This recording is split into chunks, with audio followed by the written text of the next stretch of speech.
എപ്പോഴാണ് നമ്മൾ hybrid solar അല്ലെങ്കിൽ ഹൈബ്രിഡ് സൊല്യൂഷൻ ചെയ്യേണ്ടത്, എവിടെയാണ് ഹൈബ്രിഡ് സൊല്യൂഷൻ ചെയ്യേണ്ടത്? എൻ്റെ അടുത്ത് ഒരുപാട് പേര് ചോദിക്കുന്ന സംശയമാണ്. ഏതൊക്കെ സൈറ്റിലാണ് അല്ലെങ്കിൽ ഏത് ഏരിയക്ക് അനുയോജ്യമായിട്ടാണ് ഹൈബ്രിഡ് സോളാർ ചെയ്യാൻ പറ്റുന്നത്?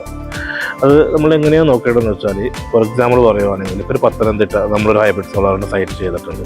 അവിടുത്തെ ഇഷ്യൂ എന്ന് പറഞ്ഞാൽ അവിടെ എപ്പോഴും പവർ ഔട്ടേജ് ഉണ്ടാകാറുണ്ട്. പവർ ഔട്ടേജ് കൂടുതലുള്ള ഏരിയാസ്, അതുപോലെ തന്നെ KCBയുടെ വരുന്ന സപ്ലൈ ക്വാളിറ്റി ഇല്ലാത്ത സപ്ലൈ വരുന്നത്, അതായത് വോൾട്ടേജ് ഫ്ലക്ച്വേഷൻസ്, സ്റ്റെബിലൈസിങ് വരുന്ന ഏരിയാസ് തുടങ്ങിയ ഏരിയാസുകളാണ് നമ്മളിപ്പോഴും ഹൈബ്രിഡ് പവറിൻ്റെ ഇമ്പോർട്ടൻസ് വരുന്നത്.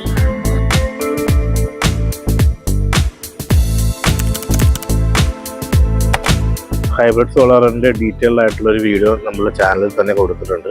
കൂടുതൽ അതിനെപ്പറ്റി അറിയണം താല്പര്യമുള്ളവർ താഴെയുള്ള നമ്പറിൽ കോൺടാക്ട് ചെയ്യുകയോ അല്ലെങ്കിൽ എൻ്റെ ചാനലിൽ കയറിയിട്ട് അത് ചെക്ക് ചെയ്യാവുന്നതാണ്. Okay friends, thank you very much.